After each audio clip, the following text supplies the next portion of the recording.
Antes de iniciar el tema de seguridad, vamos a tener un enlace muy rápido con Nuevo León, porque hoy damos el banderazo de salida de la construcción del tren Saltillo-Nuevo Laredo.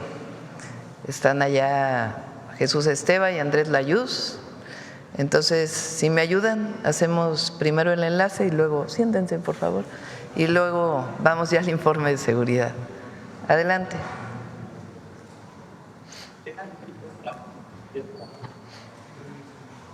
¿No están?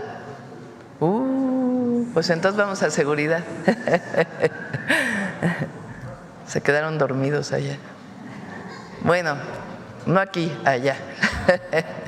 Bueno, entonces vamos primero con Marcela. Al cerrar la conferencia, hacemos el enlace entonces. ¿Belmont? ¿Ya están? Bueno, entonces vamos al enlace y luego seguridad. Jesús, buenos días a todos. Nos vamos al enlace y luego. Buenos días, presidenta. Buenos días a todos. Buenos días, presidenta. Con su permiso, el día de hoy nos da mucho gusto encontrarnos en el municipio de Salinas, Victoria.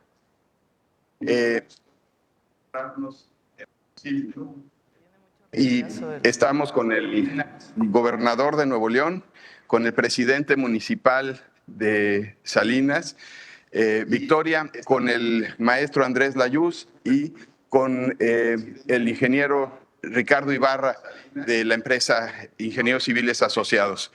El día de hoy, pues estamos dando cumplimiento a el compromiso de la construcción del tren del norte que viene de México hasta Nuevo Laredo, son 1,200 kilómetros, y el día de hoy estaremos dando banderazo a el tramo que va de Saltillo a Nuevo Laredo, que son 396 kilómetros. Y aquí cedo la palabra al gobernador de Nuevo León y posteriormente al maestro Andrés Layuz. Muy buenos días, un fuerte abrazo, presidenta Claudia Sheinbaum, desde Salinas, Victoria, Nuevo León. Muy contentos, muy agradecidos. Aquí al secretario de Comunicaciones, al maestro Layuz y a todo México decirles que este tren del norte nos trae mucho entusiasmo. Es un tren que se había esperado por mucho tiempo. Hoy damos el banderazo y me da mucho gusto que hayamos iniciado con el tramo que va de Saltillo a la ciudad de Monterrey y de Ciudad de Monterrey a Nuevo Laredo. Cuente con todo el apoyo de la gente de Nuevo León. Este proyecto va a traer muchísimo empleo, muchísima derrama. Vamos a estar trabajando en conjunto porque además va a colindar con proyectos de infraestructura muy importantes del Estado como la línea 4 y 6, y todo este transporte de pasajeros va sin duda a beneficiar la movilidad del Estado de Nuevo León. Muchas gracias por este gran proyecto.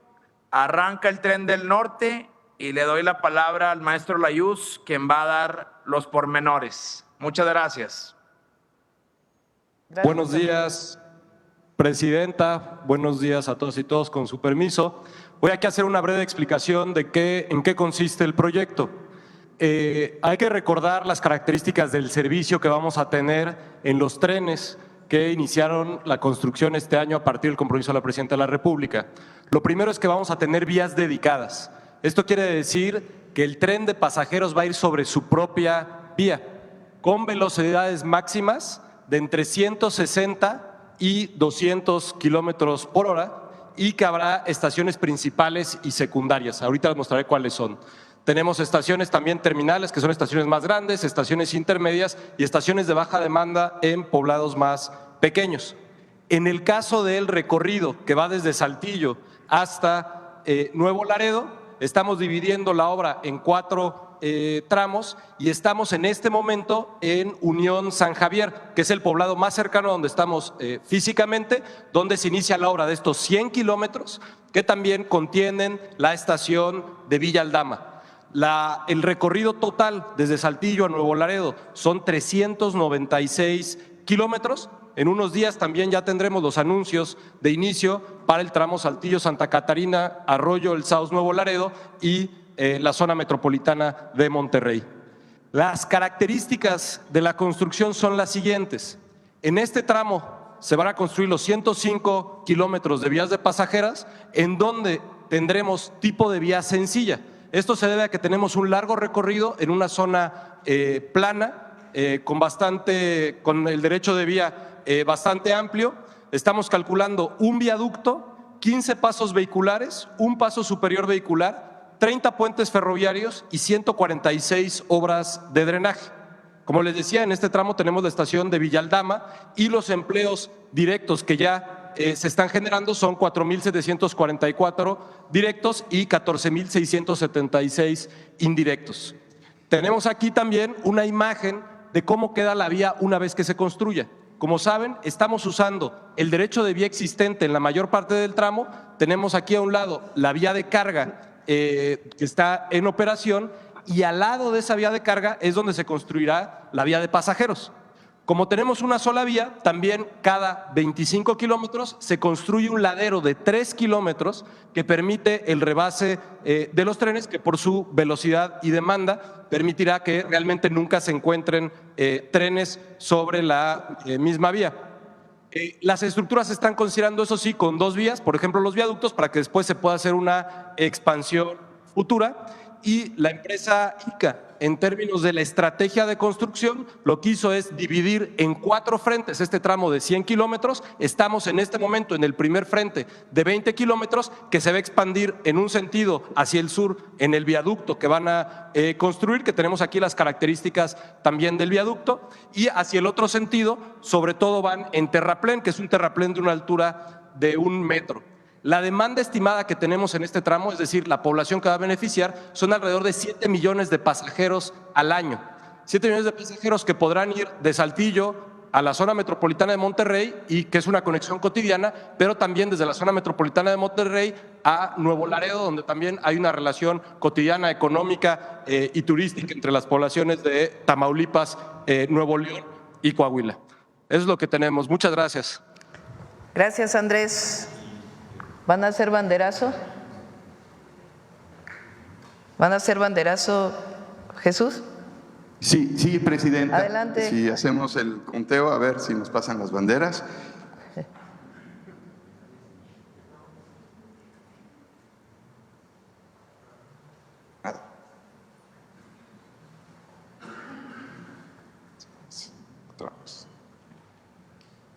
Bueno, pues estamos listos.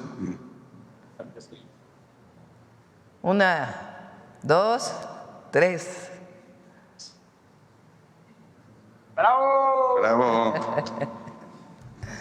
Bueno, el día de hoy inicia la construcción del tren en el norte de Saltillo a Nuevo Laredo. Recuerden que este es el tren que va desde Ciudad de México hasta Nuevo Laredo. Se está construyendo México-Querétaro por los ingenieros militares, por el agrupamiento Felipe Ángeles. Y el siguiente tramo es este que estamos construyendo en el norte, y el próximo año ya vamos a licitar las siguientes partes. Bueno, ahora sí vamos al tema de seguridad. Marcela.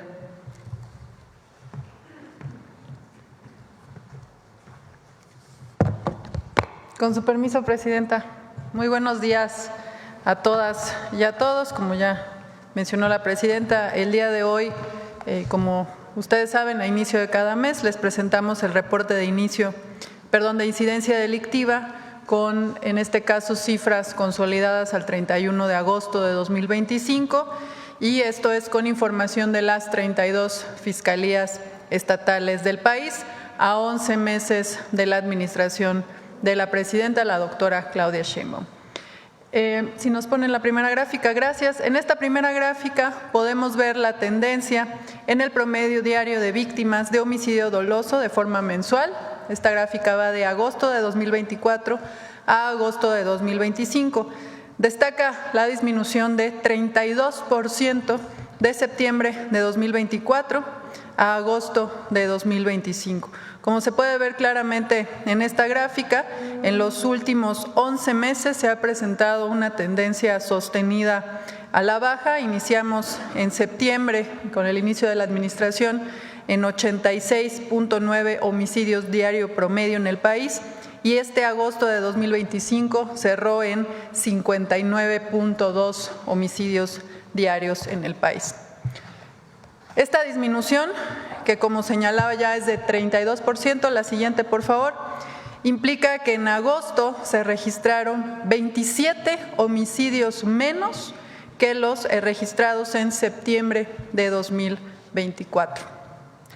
Ahora bien, si analizamos el promedio diario de homicidios durante los meses de agosto de los últimos años, la siguiente por favor, agosto de 2025, como también se ve claramente en la gráfica, todos estos son, las barras son los meses únicamente de agosto de los últimos 10 años. Agosto de 2025 es el más bajo precisamente desde 2015. La siguiente, por favor. En lo que respecta a la tendencia durante este 2025, en esta lámina podemos ver los promedios de homicidio, pero de forma anual. En estos primeros 8 meses del año tenemos un promedio de 68.4 homicidios diarios. Esto, si comparamos el 2018, que se registraron 100.5 homicidios diarios, es una reducción de 32% en estos 7 años. A continuación, la siguiente, pasamos a las entidades federativas. Esta gráfica nos señala los homicidios dolosos a nivel nacional, pero la distribución a nivel estatal de enero a agosto del presente año. Como ha ocurrido en los últimos meses, identificamos que 7 estados concentran prácticamente la mitad, en este caso 51% del total de los homicidios dolosos del país. En este caso, en estos primeros 8 meses del año, el primer lugar lo ocupa Guanajuato, con 11.6% del total a nivel nacional. El segundo lugar está Chihuahua, que representa 7.3% del total nacional. Tercer lugar, Baja California, con 7.1%. En cuarto lugar está Sinaloa, también con 7.1%. Quinto lugar, Estado de México, con 6.6%. Le sigue Guerrero, con 5.9%. Y en séptimo lugar está Michoacán, con 5.5% del total nacional. Ahora, en la siguiente gráfica podemos ver esta misma distribución, pero únicamente del mes de agosto de 2025. En este caso, también 7 estados concentran el 49% del total de los homicidios. Encabeza la lista Guanajuato con 9.4% del total. Le sigue Chihuahua con 7.4% y en tercer lugar Baja California con 7.1%. Ahora, si observamos el promedio diario de homicidios dolosos por entidad federativa de septiembre, la siguiente por favor, de septiembre contra agosto de 2025, observamos que 28 entidades federativas disminuyeron en su promedio diario de homicidios dolosos. Destacan 6 estados en donde se registró una disminución de más del 50% en el promedio de homicidios. Está Zacatecas con menos 82%, San Luis Potosí con menos 71%, Quintana Roo con menos 67%, Nuevo León menos 63%, Querétaro con menos 61% y Tlaxcala con menos 57%. Ahora veremos puntualmente algunos estados, sobre todo estados que en un inicio de la administración concentraban la mayor cantidad de homicidios para ver sus tendencias en los últimos meses. Iniciamos con Guanajuato, la siguiente, gracias.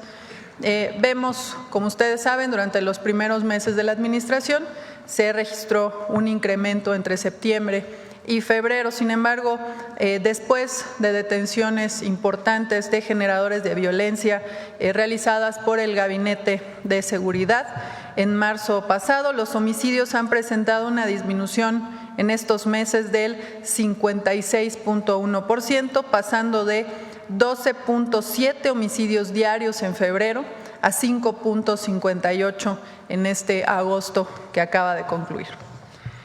En la siguiente, por favor, este es el estado de Baja California. Se muestra también una tendencia, como pueden ver, sostenida a la baja. En este caso, la disminución es de 41.2% en el número de homicidios diarios promedio, mientras que en septiembre de 2024 se registraron 7.13 homicidios diarios en promedio. En agosto esta cifra fue de 4.1.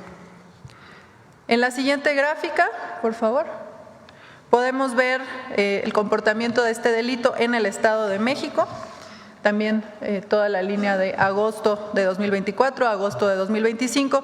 Si comparamos el inicio de la administración contra agosto que acaba de concluir, hubo una disminución de 41.2%, se pasó de 6.63 homicidios en septiembre del año pasado a 3.9 homicidios promedio en agosto de 2025.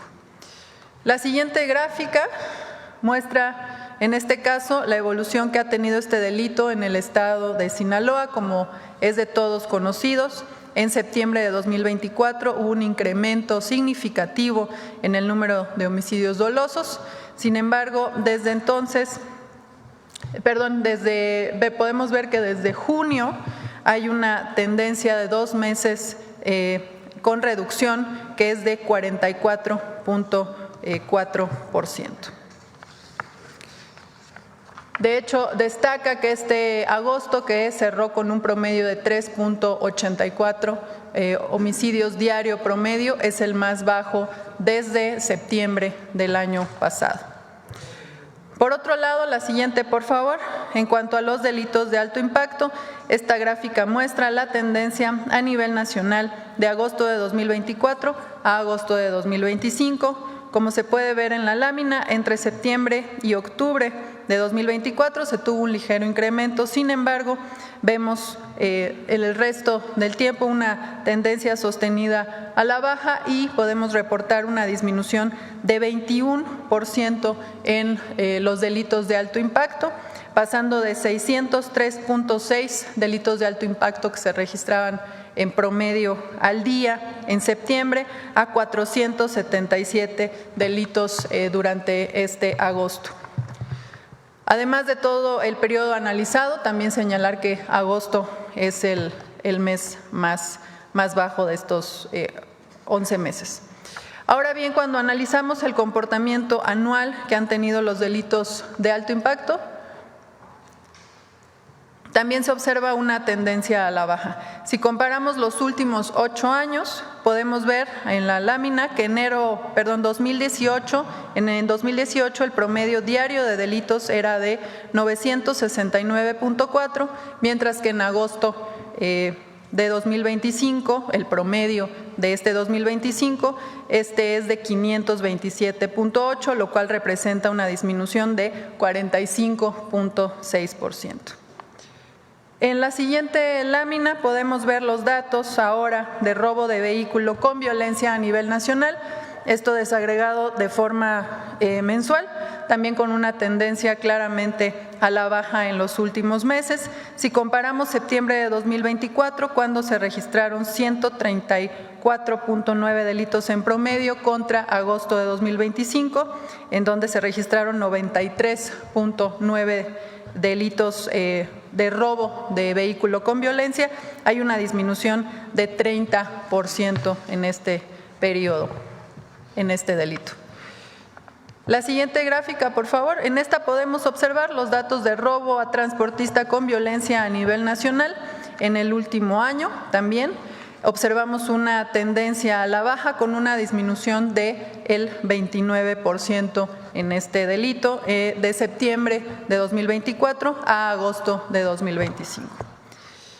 Y finalmente, la siguiente, por favor. En esta les presentamos, como siempre, también una comparación en el comportamiento de los delitos de alto impacto en todo el país.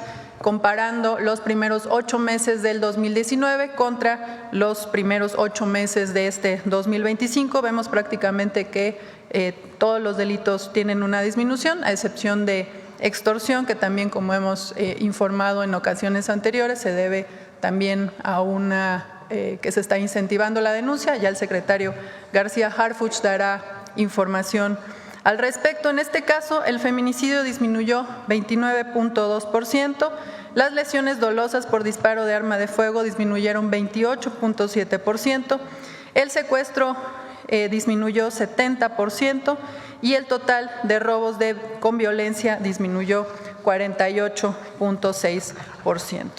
De mi parte es todo en cuanto al informe de incidencia delictiva con corte a agosto de 2025. Como saben, en los próximos días todos estos datos, las bases de datos y desagregados estarán disponibles para su consulta en la página del Secretariado Ejecutivo. Muchas gracias. Permiso, Presidenta. Con su permiso, Presidenta. Muy buenos días tengan todas y todos. Buenos días a mis compañeros y compañeras del Gabinete de Seguridad. Hoy presentaremos los resultados del trabajo coordinado en el eje de atención a las causas de la Estrategia Nacional de Seguridad. Les compartimos que en este periodo tuvimos una amplia participación de la población en las actividades desarrolladas por todas las dependencias e instituciones del Gobierno de México y los gobiernos estatales y municipales. Como ha instruido nuestra presidenta, fomentamos actividades deportivas para contribuir al desarrollo de nuestros jóvenes, su interacción social, integración en sus comunidades y su salud física y mental. En el mes de agosto, 33,177 niñas, niños y adolescentes de todo el país conformaron equipos de fútbol que compitieron en 144 torneos. Felicitamos la participación en este deporte de conjunto que conecta con el mundo y que es otra forma de construir paz y promover la inclusión social. Reconocemos también a la Secretaría del Trabajo y Previsión Social por la realización de 113 ferias de empleo en todo el país durante el mes de agosto. Decirle, Presidenta, que 33,522 personas jóvenes recibieron con entusiasmo la oferta laboral de la iniciativa privada e instituciones públicas como la Guardia Nacional y el Servicio de Protección Federal. Para saber de voz de las familias las necesidades de sus integrantes y su comunidad, continuamos con las visitas casa por casa. A la fecha hemos llegado a más de 167,300 personas. Nuestras ferias de paz responden a las necesidades identificadas en estos recorridos. A la fecha hemos realizado 296. Y dependencias de los 3 órdenes de gobierno acercamos programas, trámites y servicios a la población, con quien realizamos actividades lúdicas, culturales y deportivas. Los comités de paz son un mecanismo para impulsar los proyectos que requieren las comunidades, vecinas y vecinos proactivos en favor del bienestar común. Han conformado 280 comités. Decirle, Presidenta, que ya sumamos 278 espacios recuperados. Cada vez más personas se incorporan a proyectos comunitarios para embellecer sus colonias o barrios, apropiarse de estos y realizar actividades culturales, deportivas, artísticas o de esparcimiento. Con la Secretaría de Desarrollo Agrario, Territorial y Urbano, la SEDATU, se iniciaron 15 proyectos de obras comunitarias en Salamanca, Celaya y León, en Guanajuato, así como en Ciudad Juárez, Chihuahua y en Cajeme, Sonora. Los comités de vecinas y vecinos eligieron al representante de la comunidad para el seguimiento de los trabajos. Del 30 de agosto al 6 de septiembre, en Chiapas, realizamos acciones en coordinación con la Secretaría de la Defensa Nacional para mejorar las condiciones de vida y recuperar el libre tránsito de las familias de la localidad en frontera con Malapa. Y en coordinación con el gobierno de Chiapas se entregaron víveres en hogares y se difundieron los programas del gobierno de México. Además se brindaron servicios médicos, cortes de cabello y actividades recreativas para niñas y niños. En el marco del Plan de Justicia para el Pueblo Purépecha, atendemos a las comunidades indígenas de Santa Fe de la Laguna, Huáncito, Pichátaro y San Ángel Surumucapio. Y en consenso con sus representantes comunitarios, acercamos programas y servicios a través de nuestras ferias con respeto a su dignidad, identidad y autonomía. Y con la convicción de que las causas que originan la violencia se atienden en el territorio, las 32 mesas de paz estatales y 266 regionales continúan el trabajo permanente en las comunidades a través de 4.959 jornadas por la paz. Impulsamos actividades deportivas, ferias de salud para mujeres y personas mayores, reforestación de áreas verdes, pláticas por la paz y contra las adicciones. Y en coordinación con la Secretaría de Hacienda, la Secretaría de la Defensa Nacional, la Secretaría del Buen Gobierno, la Secretaría de Bienestar, Aduanas, el INDEP, el SAT y Guardia Nacional, así como en autoridades estatales y municipales, seguimos visitando las comunidades más pobres y alejadas con el Tianguis del Bienestar. Entregamos a la población enseres domésticos, telas, ropa, artículos de primera necesidad, nuevos, gratuitos, que fueron decomisados en aduanas. Y del 25 al 30 de agosto visitamos los municipios General Eliodoro Castillo y Quelchultenango en la montaña de Guerrero. Con este programa se han beneficiado a más de 48,000 familias de 19 municipios y en los estados de Guerrero y Oaxaca, devolviendo lo que por derecho les corresponde. Nuestro agradecimiento a la Secretaría de la Defensa Nacional, también a la Iglesia Católica que nos presta los atrios, con quienes coordinamos el programa Sí al Desarme, Sí a la Paz, que ha realizado ya en 29 entidades. El día de ayer iniciamos en el municipio de Tlaquepaque, Jalisco. Invitamos a la población a participar. Y del 10 de enero a la fecha se han canjeado por dinero en efectivo y de manera totalmente anónima un total de 5,890 armas de fuego, de las cuales 1,760 fueron armas largas, 3,492 armas cortas, 638 granadas, así como cartuchos y cargadores. También promovemos la cultura de paz y la resolución de conflictos a través del diálogo entre niñas, niños y adolescentes con el intercambio de juguetes bélicos por juguetes educativos. A la fecha hemos canjeado más de 5,000 objetos. Con los esfuerzos coordinados de las dependencias de los 3 órdenes de gobierno, ha sido posible brindar 3,454,000 atenciones a 2,240,000 personas. Nuestro agradecimiento a todas las secretarías, dependencias federales, estatales y municipales por su contribución.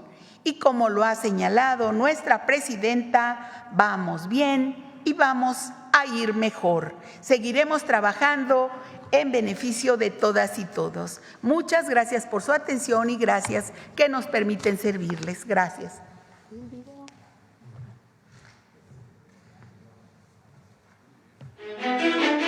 La Estrategia Nacional para atender las causas que generan la violencia acerca servicios y programas a mujeres en municipios prioritarios del país. El Gobierno de México, en colaboración con autoridades estatales y municipales, instala ferias de paz en plazas públicas, donde se brinda atención médica y psicológica, así como asesorías jurídicas y contra las violencias. Está súper bien que hagan este tipo de programas o ayudan mucho a la comunidad y pues está muy bien, la verdad. Con anticipación, servidores públicos invitan a la población, casa por casa, para que acudan a las ferias.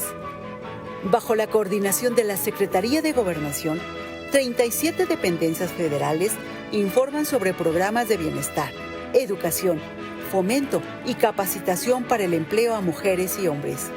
También se promueve una sana convivencia entre los habitantes de las comunidades a través de activaciones físicas, pláticas para una vida libre de adicciones, eventos culturales, lúdicos y literarios, así como torneos deportivos.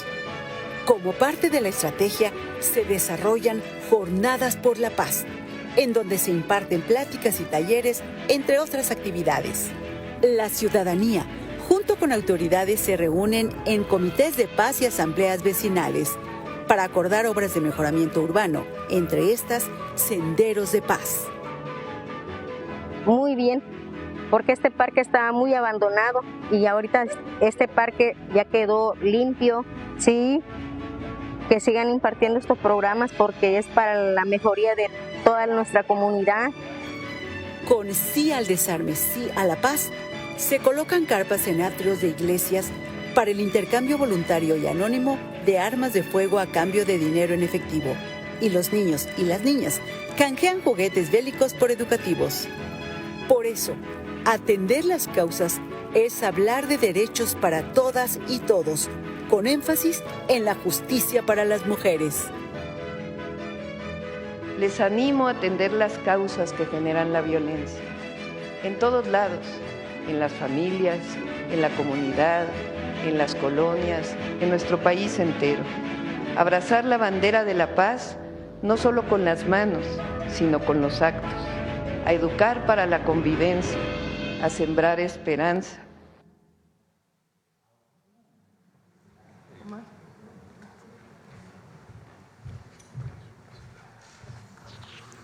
Muy buenos días, con su permiso, señora presidenta.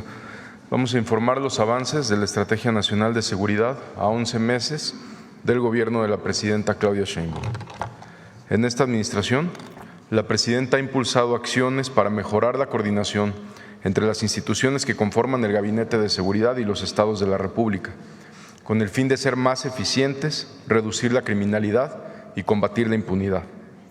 El trabajo conjunto de la Secretaría de la Defensa Nacional, de la Secretaría de Marina, la Secretaría de Seguridad y Protección Ciudadana, Fiscalía General de la República, Secretaría de Gobernación, Guardia Nacional y el Centro Nacional de Inteligencia han permitido desarticular redes criminales, detener objetivos prioritarios, ejecutar órdenes judiciales, además de afectar las estructuras financieras de grupos delictivos con los aseguramientos realizados. En las últimas 2 semanas se han detenido a 1.600 personas por delitos de alto impacto. Se aseguraron 552 armas de fuego y más de 5 toneladas de drogas. Se inhabilitaron 53 laboratorios para la producción de metanfetaminas. Asimismo, del 1 de octubre del 2024 al 8 de septiembre del 2025, más de 32.400 personas han sido detenidas por delitos de alto impacto. Más de 16,000 armas de fuego y 245 toneladas de droga, entre ellas más de 3.600.000 pastillas de fentanilo. En 22 estados de la República, el Ejército y la Marina han inhabilitado 1.400 laboratorios dedicados a la producción de metanfetamina. Con esto se ha evitado que millones de dosis de droga lleguen a las calles y que cientos de millones de pesos lleguen al crimen organizado. Con esto se detiene el ingreso para evitar la corrupción, la compra de más armas e impedir el reclutamiento de jóvenes. En lo que va de la administración, se han asegurado también alrededor de 47 toneladas de cocaína en alto mar por parte de la Secretaría de Marina. Estas acciones han tenido un efecto directo en la reducción de la violencia, reflejado en un descenso del 32% en los homicidios dolosos, como ya lo dijo la maestra Marcela Figueroa.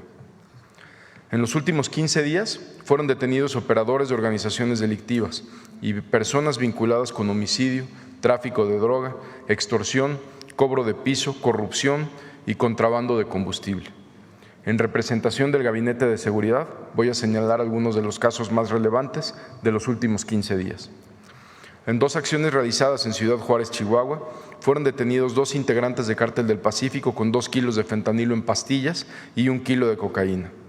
Además, se detuvo un hombre de nacionalidad estadounidense en posesión de 8 armas de fuego, cargadores y cientos de cartuchos, así como un vehículo. Gracias a la colaboración de Defensa, Marina, Fiscalía General de la República, Secretaría de Seguridad, con la Secretaría de Seguridad Pública y Fiscalía General de Justicia del Estado de México, se realizaron operativos conjuntos en los municipios de Ecatepec, Tecámac, Coacalco y Melchor Ocampo, donde fueron detenidas 23 personas relacionadas con grupos delictivos que operan en la entidad, a quienes se les aseguró armamento y dosis de droga. Uno de los detenidos es identificado como Rubén N., alias El Tío, principal generador de violencia en la zona. En Acapulco también se llevaron a cabo 2 operativos en coordinación con autoridades locales, donde fue detenido Gabriel N., quien cuenta con una orden de extradición al estar relacionado con un feminicidio, robo y disponer de forma indebida de recursos y valores de los clientes de las instituciones de crédito. También fue detenido René N., alias El Cubano, identificado como objetivo prioritario para la Fiscalía del Estado de Guerrero, integrante del grupo delictivo Los Rusos, relacionado con homicidios, venta de narcóticos, así como extorsiones. En San Luis Potosí fue detenido un sujeto en posesión de 395 kilos de metanfetamina, con una afectación económica a la delincuencia organizada de 107 millones de pesos. En Tabasco destaca la detención de Giovanni N., alias El Gordo, operador de esta célula delictiva llamada La Barredora, además de Narciso N., identificado como responsable de 4 homicidios ocurridos en el municipio de Centla. Durante su detención se rescataron a 7 menores de edad, a quienes había sustraído, los cuales hoy se encuentran a salvo. Resultado del reforzamiento a la seguridad en el estado de Sinaloa, en el último mes fueron detenidas 95 personas, 292 armas de fuego, 109,000 cartuchos y más de 27 toneladas de droga, entre ellas 72 kilos y cerca de 83,000 pastillas de fentanilo. También se desmantelaron en Sinaloa 8 laboratorios para la elaboración de metanfetaminas. Entre las acciones realizadas en los últimos 15 días en esta entidad, destacan 2 operativos a cargo del Ejército y de Guardia Nacional en Culiacán, donde fueron detenidas 8 personas responsables de una agresión a las autoridades, entre ellas Leonel N., a quienes se le relaciona con un grupo delictivo. En estas acciones se aseguraron 40 armas largas, incluyendo un fusil Barrett y una ametralladora, más de 2,000 cartuchos, equipo táctico, cargadores, 150 kilos de metanfetamina y 80 litros de metanfetamina líquida. En operativos realizados en Mazatlán y Culiacán, fueron también detenidas otras 12 personas vinculadas con diferentes facciones en disputa en la entidad. Se aseguraron también 12 armas largas, 5 armas cortas, cargadores y cartuchos. Como parte de la política de cero tolerancia a la corrupción instruida por la presidenta Claudia Sheinbaum y resultado de trabajos de investigación del Gabinete de Seguridad, tras el aseguramiento de 10 millones de litros de diésel en Tampico, Tamaulipas, en el mes de marzo, fueron detenidas en la Ciudad de México, Nuevo León, Tamaulipas y Veracruz 15 personas, entre las que se encontraban empresarios y algunos servidores públicos relacionadas con el mercado ilícito de combustible, como se informó el domingo en conferencia de prensa.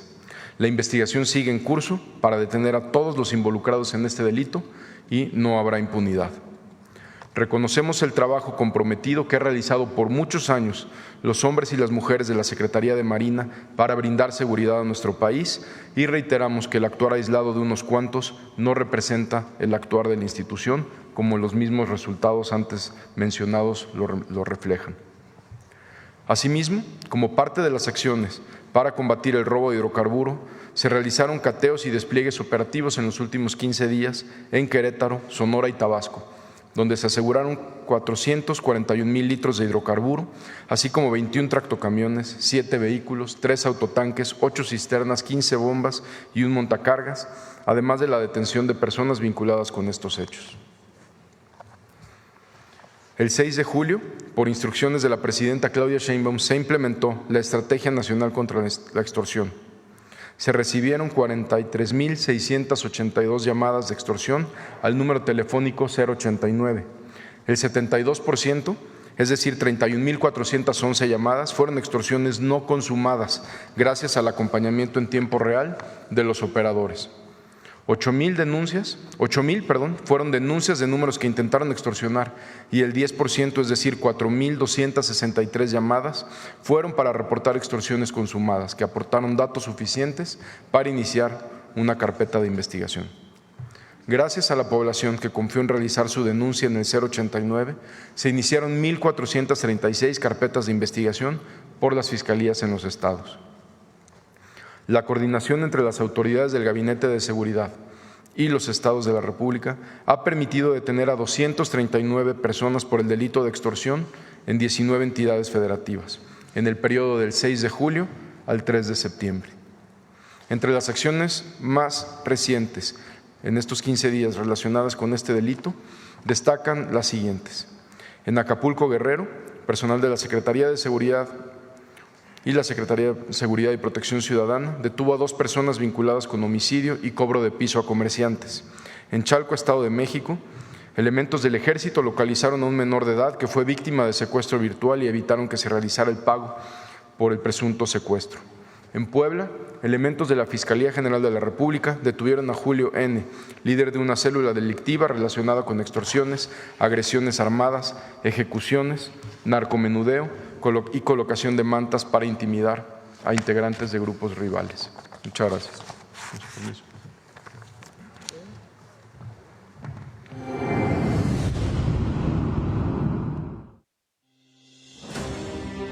Desde octubre de 2024, el Gobierno de México dio un impulso decidido hacia la construcción de un país más seguro, mediante la Estrategia Nacional de Seguridad. Hoy, con la ejecución de sus 4 ejes, se han conseguido resultados históricos que sientan las bases para el desarrollo de un México más próspero.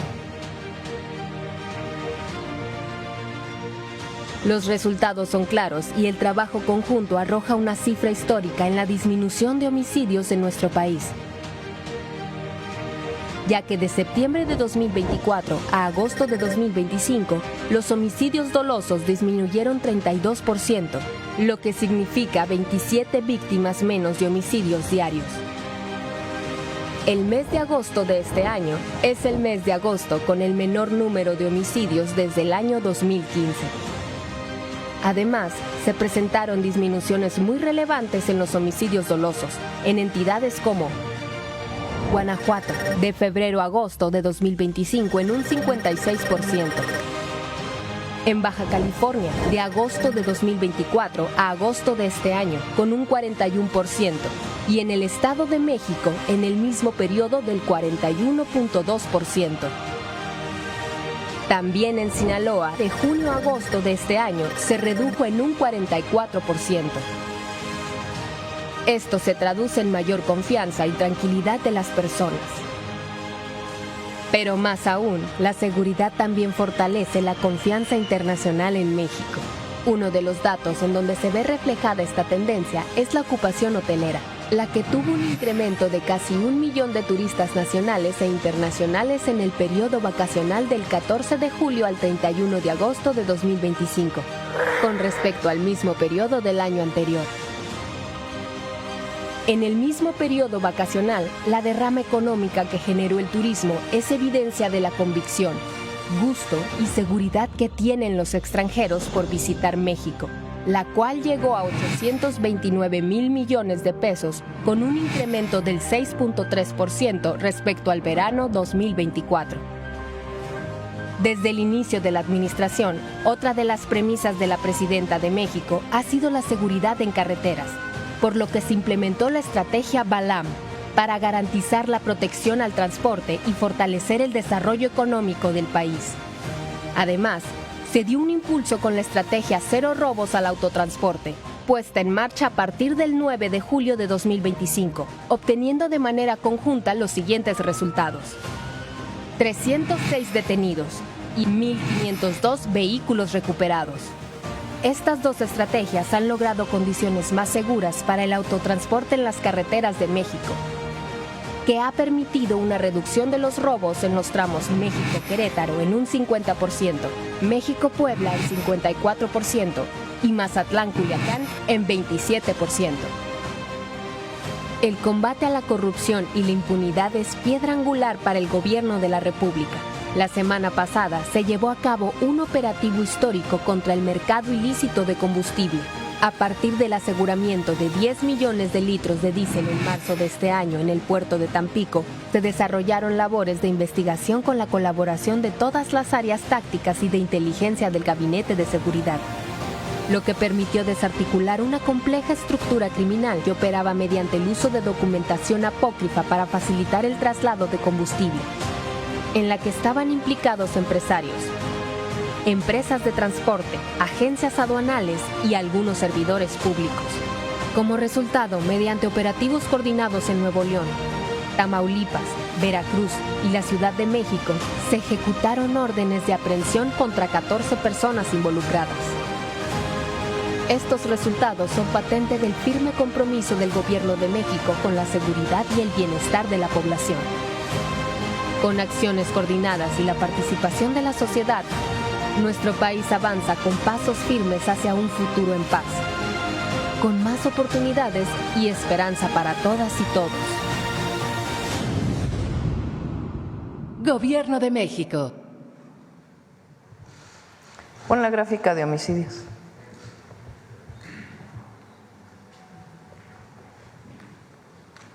De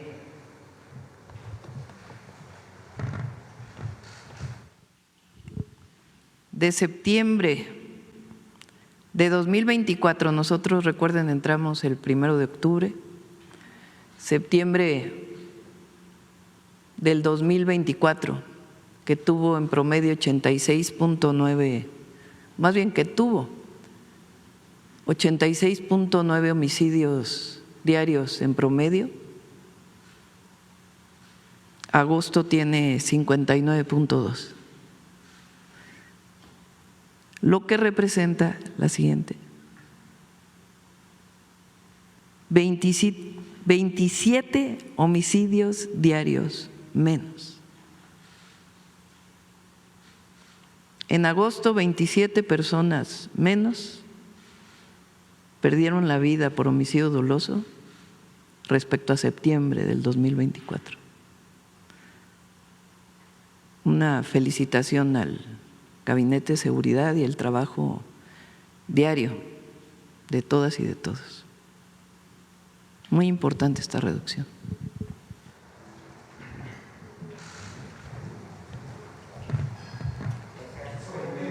Adelante, vamos.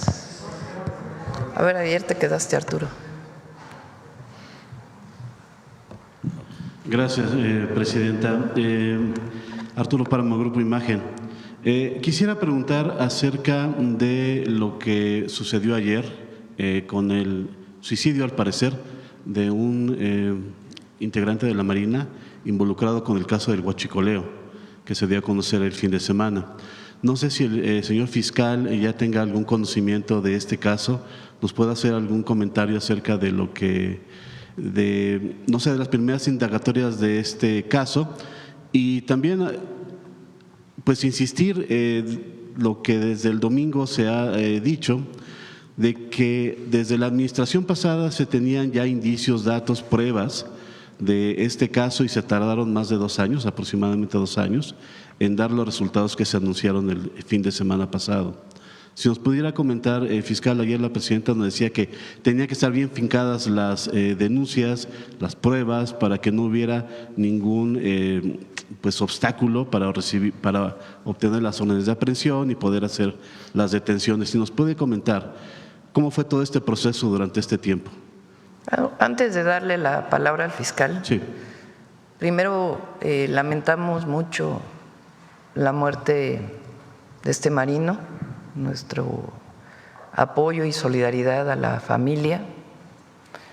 No hay certeza de que él estuvo involucrado en este proceso.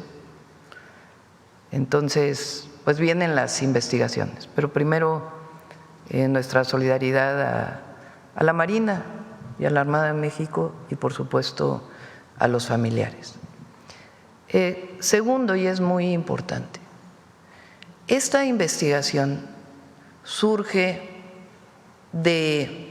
además de las denuncias que había antes, que ahora nos puede comentar el fiscal, de que se encontró un buque. ¿En qué mes fue, Omar? En marzo. En Altamira, ¿no? En Tampico. Un buque, ayer lo expliqué, que presuntamente, digo presuntamente porque eso es lo que decían los papeles, venía con un compuesto químico que tenía un permiso temporal de importación. Cuando se hace el análisis de lo que tiene el buque, se encuentra que es diésel. Y de ahí se da seguimiento al propio buque, a las pipas que cargaron, a dónde fueron almacenadas, y de ahí viene esta investigación que llega a los 14 detenidos y sigue la investigación, así como otros casos que hemos encontrado ya en nuestra administración de combustible que estaba entrando por fronteras que supuestamente traía otro químico o otra sustancia, pero que en realidad era combustible. Eso por un lado, y de ahí las investigaciones y el fiscal puede comentar más. Entonces fue en marzo que se encuentra este buque y de ahí vienen todas las investigaciones. Algo muy importante que ayer no comenté: la Marina Armada de México es una gran institución. Las Fuerzas Armadas son grandes instituciones del Estado mexicano y la Marina es una gran institución reconocida por el pueblo de México como la que tiene mayor reconocimiento, muy cerca la Secretaría de la Defensa Nacional. El que haya 1, 2 o 3 elementos que hayan estado involucrados en un lamentable hecho como este, habla bien de la institución, que la propia institución haya participado en la investigación, colaborando con la Fiscalía para llegar a las últimas consecuencias. Y sigue la investigación. Esto es muy importante, muy importante. Primero porque habla de la integridad del almirante Morales y su trabajo. Segundo, porque nosotros no acusamos a nadie que no esté dentro de las líneas de investigación, sino sencillamente donde hay pruebas. Y tercero, aunque es un hecho lamentable, fortalece a la institución, a la Marina. Eso no lo comenté ayer, pero es algo muy importante, porque cero impunidad a la corrupción y a los delitos, pues tiene que ver con esto, con que ahí donde se encuentra que hay un problema, ahí se actúa. Entonces, mi reconocimiento a toda la Marina, a la Secretaría de Marina, a la Armada de México, por supuesto, a las Fuerzas Armadas, y este caso pues muestra de elementos que se corrompieron y que una vez que se descubre, a partir de las investigaciones que hay que estaban involucrados, se actúa con cero impunidad. Esto es fundamental en nuestro país y también el reconocimiento a todas y todos los que conforman la Secretaría de Marina. Adelante, fiscal.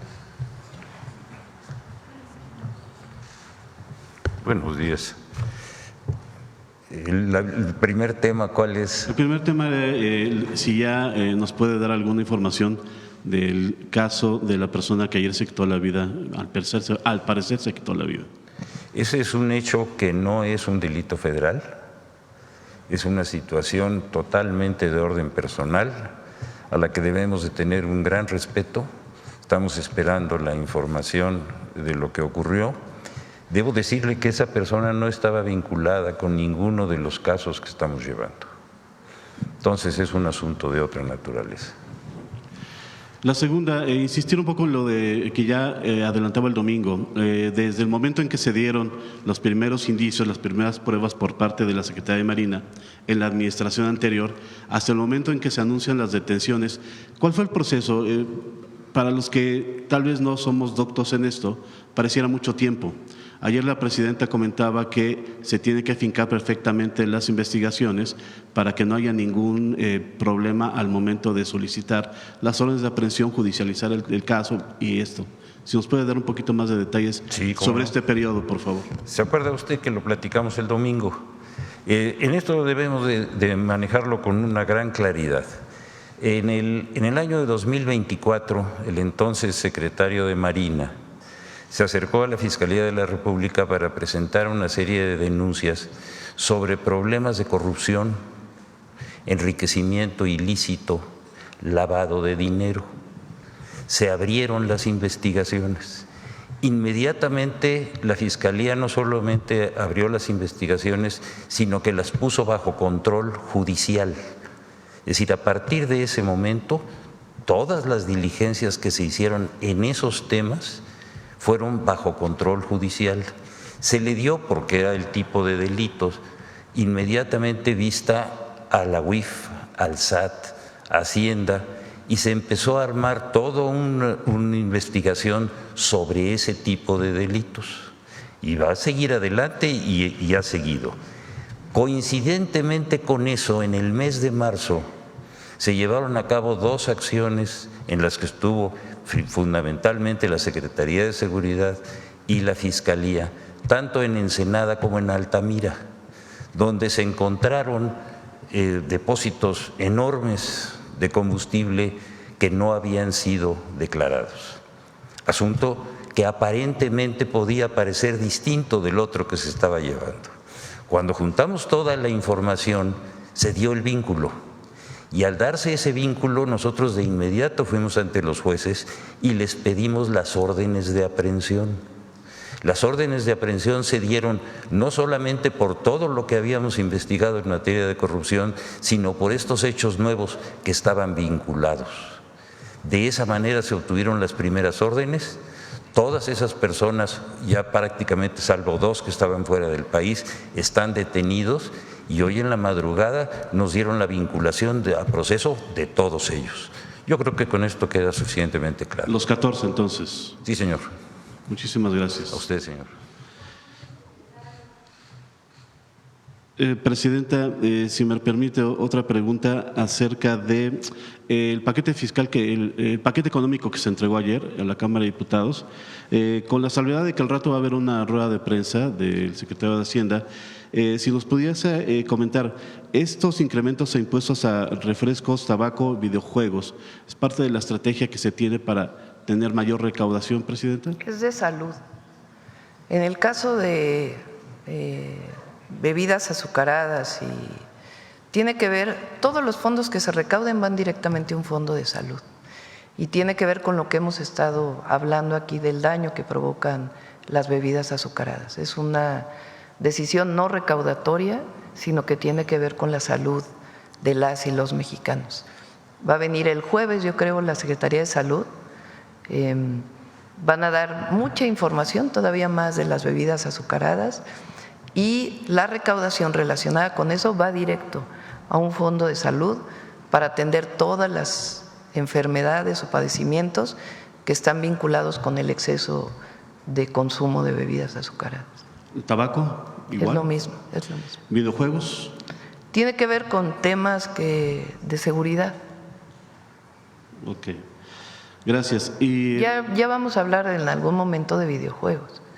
Y evidentemente no vamos a entrar a un tema de prohibición, pero sí de la atención que deben prestar padres y madres de familia al uso de los videojuegos y qué tipo de videojuegos, cómo se usan en línea, en fin, estamos trabajando sobre ello y en una de las reuniones o de uno de los informes de seguridad vamos a hablar de ello.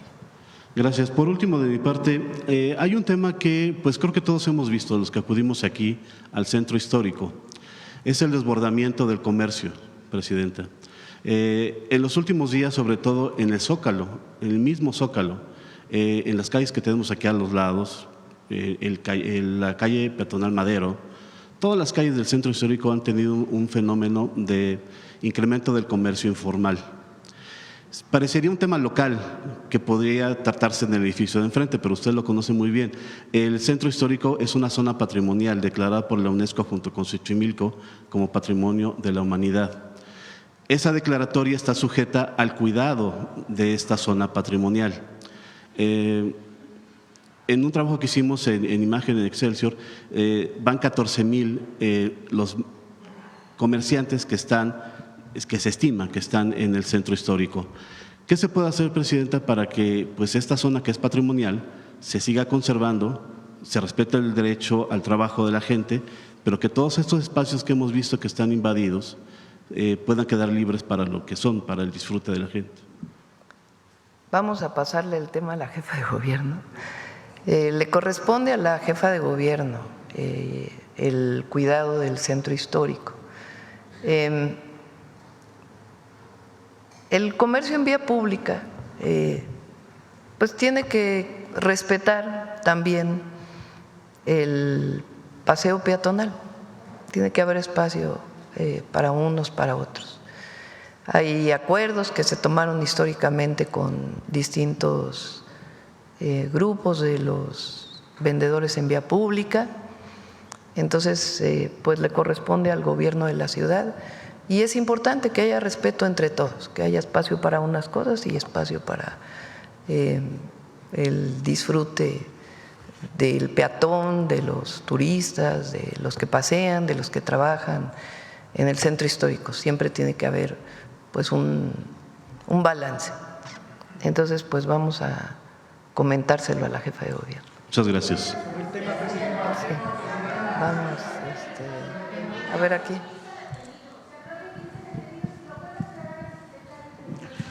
Si son 14 o 15 detenidos.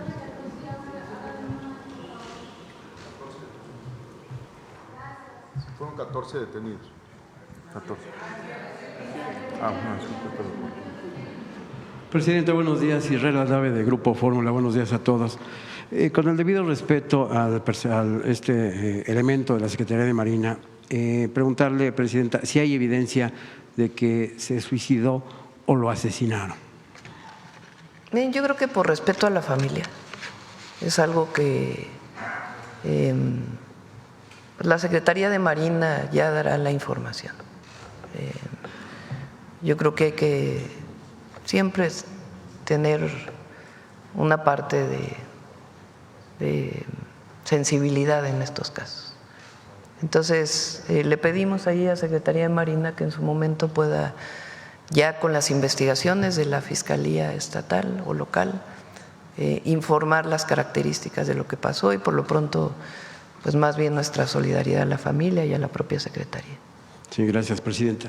Continuando en este mismo caso, esta red criminal, si me permite llamarla así, que encabezaba el vicealmirante Farías, ¿tienen ustedes alguna información de que haya sido el autor intelectual del asesinato del delegado de la Fiscalía General de la República justamente en Tamaulipas? Omar. No, como lo mencionó el señor fiscal el domingo en la conferencia, no tiene nada que ver un asunto con otro, ni están relacionadas ninguno de los detenidos, de los 14 detenidos, con el caso del delegado de Tamaulipas. ¿Y en qué va esa investigación del asesinato del fiscal? Es una investigación que tiene la Fiscalía General de la República en curso. Ok. En este mismo caso, hay orden de aprehensión en contra del exgobernador del estado de Baja California, Ernesto Rufo. También se habla del exsenador de Morena, Ricardo Novelo, que era el dueño del predio en donde se encontraron estos tanques de huachicol en el estado de Baja California. ¿Tienen alguna información de esto? Omar, ¿qué quieres? Al momento, ninguno de las dos personas que usted mencionó cuenta con orden de aprehensión. Ninguno de los dos. Gracias. Y ya finalmente, en otro caso, preguntarle, si me permite, Presidenta, al señor fiscal, ¿en qué va la investigación del exsecretario de Seguridad del estado de Tabasco, Hernán Bermúdez? ¿Lo tienen ubicado? ¿Está vivo? Que pudiera darnos más información. Y si ya ha declarado en este caso el exgobernador, ahora senador, Adán Augusto López. En ese tema, que como ustedes saben muy bien, se inició en el gobierno del estado por asuntos de carácter local. Cuando se nos dio vista del caso del que era secretario particular del secretario de Seguridad, nos dieron vista en razón de delitos de carácter federal, sobre todo de delitos patrimoniales. Actuamos de inmediato, obtuvimos la orden de aprehensión, lo detuvimos, está sujeto a proceso y está en la cárcel.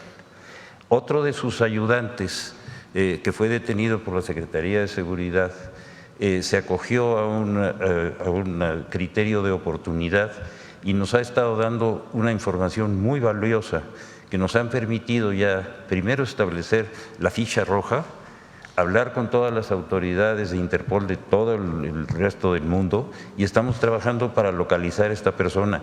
Cuando esta persona, que la vamos a localizar, eso no cabe duda, porque Interpol es muy eficiente, vamos a tener toda la información que aclare este asunto. Muchas gracias. El exgobernador Adán Augusto López ya declaró en este caso. Lo han llamado ustedes a declarar.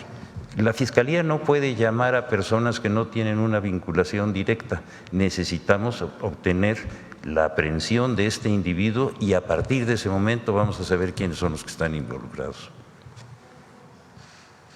Presidenta, por otra parte, en esta reciente reunión que sostuvo usted con el secretario de Estado norteamericano Marco Rubio, habló de que al gobierno de nuestro país le interesan que sean traídos al territorio nacional para que rindan cuentas ante la justicia mexicana algunos objetivos criminales. ¿Nos podría decir quiénes son estos objetivos que le interesan al gobierno? No sé si lo pueda comentar. Lo que le solicitamos a Marco Rubio, ¿en qué caso está relacionado? Sí, lo comento. ¿Sí? Son sobre el caso Ayotzinapa. Se lo habíamos comentado a los familiares, padres y madres. Son 2 personas que se está pidiendo su extradición y se lo comenté personalmente al secretario del Departamento de Estado. Fueron solamente estas 2 personas. Presidenta, ya por otra parte, si me permite finalmente… Y por la sensibilidad de lo que significa para nuestro país este caso. Por otra parte, si me permite, Presidenta, dice la DEA, la Agencia Antidrogas norteamericana, que le asestó un duro golpe al cártel de Sinaloa los últimos días del pasado mes de agosto. Hablan de que hubo acciones tanto en los Estados Unidos como a nivel internacional. No da los nombres de qué países estuvieron, en qué se llevaron a cabo estas acciones. ¿En México sucedió algo así? Omar. ¿Alguna incursión? En México hemos estado teniendo detenciones relevantes de manera permanente relacionadas con el cártel de Sinaloa, relacionadas con un operativo o gran operativo de la DEA internacional y que involucra a México, no hemos tenido ninguna operación en conjunto. Muchas gracias. A ver, ¿quién más? A ver, acá se quedó desde ella. Buenos días, Presidenta. Noemí Gutiérrez, del Heraldo de México. Comentarle que hoy en el periódico publicamos una encuesta en el que 77% de la población está de acuerdo con su trabajo y también está respaldando que hay mejoras en programas y en obras. ¿Cuál sería su opinión al respecto? Pues agradecer a la gente, siempre. Agradecer el apoyo y decir que no vamos a fallar, vamos a seguir trabajando. ¿Y sobre esta opinión que tienen que están mejorando los programas sociales? Pues es que hay más programas de bienestar. Ahora que si se le pregunta a la gente cuáles son los programas de bienestar que reconocen, en primer lugar pensión adulto mayor y el segundo ahora es becas, porque recuerden que tenemos la beca Rita Cetina para todos los adolescentes de secundaria y vamos a ir a primaria el próximo año, poco a poco, de manera gradual. Presidenta, también se están reactivando las redadas allá en Los Ángeles. ¿Cuál es la instrucción que se le dio al consulado? A todos los consulados, de inmediato cuando hay una redada, hay un mecanismo, hay un protocolo, hay una alerta en donde de inmediato se ponen en contacto tanto con las autoridades estadounidenses, en particular pues de quienes participan o son parte de estos operativos, ¿qué quiere decir exactamente AIS? AIS, a ver si me ayudan con la traducción, con AIS, con CBP, que son el nombre en inglés de estas 2 instituciones, que son quienes realizan estas acciones que consideramos nosotros injustas. De inmediato los consulados en el lugar donde ocurre tienen un protocolo, hablan primero con ellos, informa a la Embajada de México en Estados Unidos, de igual manera al a la Cancillería aquí, el subsecretario Roberto Velasco de inmediato también alerta o funcionan estos protocolos de alerta. De inmediato se ponen en contacto con las autoridades para ver si hay mexicanas y mexicanos y de inmediato se va a los centros de detención para poder entrar en contacto con ellos, que sepan que el consulado está ahí y si lo desean poder utilizar los apoyos del consulado. Ajá, presidente, y también ahí mexicanos en Chicago estaban anunciando que a lo mejor se cancelaban los festejos patrios. ¿Cuál sería su llamado a la comunidad mexicana en Estados Unidos ante este temor de redadas sobre esta celebración que es muy mexicana? Bueno, son decisiones que tienen que tomar ellos. Vamos a ver la Cancillería, en particular en Chicago, qué es lo que nos plantea. Algunos han planteado que no se realice. Yo pienso que si se hace de manera pacífica, relacionado con la independencia, pues no tendría problema. Pero vamos a ver cuál es la opinión de Cancillería para no cometer algún error. Muchas gracias. Sí, bueno, a ver seguridad aquí. Luego vamos para acá. Buenos días, presidenta. Elia Cruz de La Hoguera. Solamente para la precisión de los personajes que está o que le pidió a Marco Rubio directamente la extradición, ¿podrían darnos los nombres? ¿Es factible dar los nombres o mejor no? Sí. ¿No? ¿Secrecía? ¿No? Okay. Por eso hasta pregunté si podía decir sobre qué caso se relacionaba, porque es importante por el proceso. Sí. En el tema de esta red de corrupción de Huachicol Fiscal, presidenta, hay unas versiones que indican que la propia Secretaría de Marina habría iniciado la investigación hace 2 años, que fueron quienes el almirante secretario el que se habría dado cuenta de esta situación y por eso inició la investigación y después de eso ya daría vista a la Fiscalía. Quisiera preguntarle al almirante secretario si esto es así, porque también indican que esta investigación continúa de forma interna. No sé si quiera contestar algo, almirante.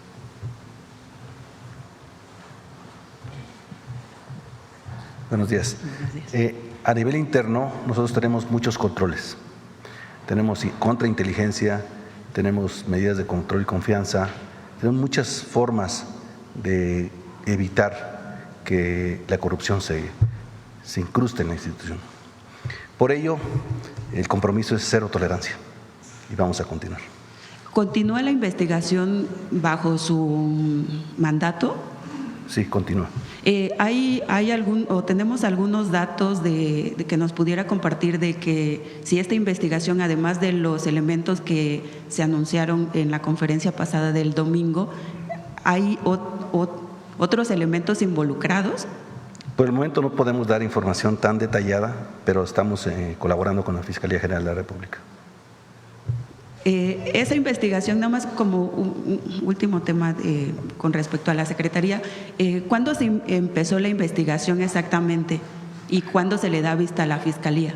Bueno, la Fiscalía trae la investigación desde hace más tiempo atrás y nosotros la retomamos con mayor intensidad a partir del aseguramiento del buque en marzo. Gracias. Quisiera preguntarle al fiscal si tenemos algunos elementos de la Secretaría de Marina involucrados en esta trama pues, de corrupción de Huachicol Fiscal. ¿Cómo serán procesados? ¿Por el fuero militar o por el fuero común?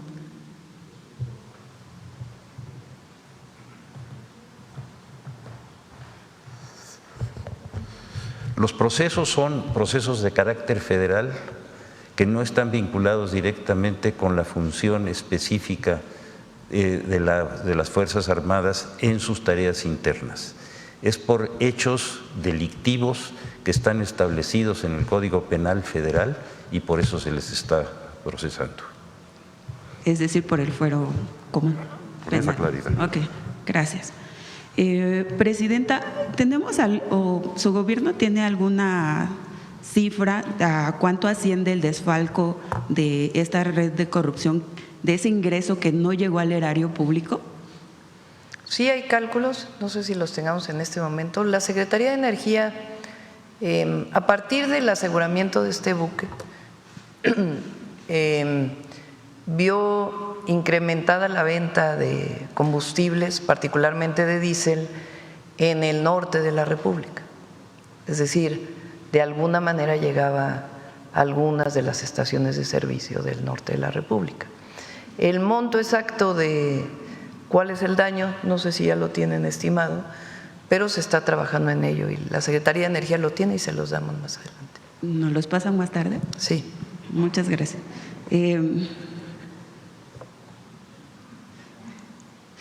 Por otra parte, Presidenta, usted la semana pasada le preguntábamos si tenían más información acerca de lo que había ocurrido con el subsecretario de Bienestar de Guerrero y nos adelantaba que sería cuando viniera el Gabinete de Seguridad que nos darían más detalles. ¿Podrían hacerlo ahora? Omar, ¿quieres comentar algo del homicidio del subsecretario de Bienestar del Estado de Guerrero? Estamos colaborando con la Fiscalía General del Estado de Guerrero en la búsqueda de los responsables y estamos participando en la investigación con ellos, pero principalmente lo lleva la Fiscalía de Guerrero. ¿Hay algún indicio de cuál habría sido el móvil? Nosotros no tenemos el móvil todavía y estamos trabajando con la Fiscalía. ¿Ningún grupo criminal asociado a esta? Por la zona, pues el grupo criminal serían los Ardillos, pero eso sería todavía especular hasta que no haya un dato preciso o una prueba que puedan señalar eso. ¿Se tiene conocimiento si tenía amenazas? No tenía amenazas hasta donde tenemos conocimiento y no tenía ninguna vinculación con ningún grupo delictivo hasta donde teníamos conocimiento también. Sin embargo, repito, es una investigación en curso con la Fiscalía del Estado de Guerrero que cuando tengamos más información, como siempre, lo daremos a conocer de manera completa. Muchas gracias. Presidenta, en otro tema, ayer el Congreso de Perú se adelantaba a que piden declarar la persona no grata por los dichos que usted ha expresado acerca del presidente, bueno, del destituido presidente Pedro Castillo, que usted le llama legítimo y ellos dicen que eso es una intromisión, una agresión a su país. No es una agresión. Recibí aquí al abogado del presidente Pedro Castillo, que desde nuestro punto de vista vivió un golpe de Estado y me solidaricé con él. Eso fue lo que hice. Es una política que viene desde el gobierno del presidente López Obrador, en este caso, como en el caso de Ecuador, de romper relaciones con el Ecuador por la invasión que tuvo nuestra embajada. Nosotros mantenemos el mismo criterio. Entonces, no importa. Nosotros vamos a mantener nuestra posición.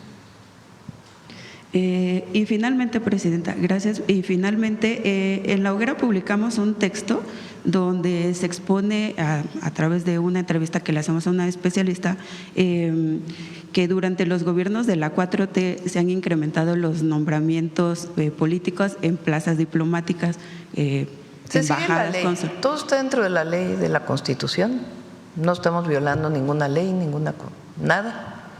Es en el marco de las normas de la Cancillería y las atribuciones de la Presidenta de la República.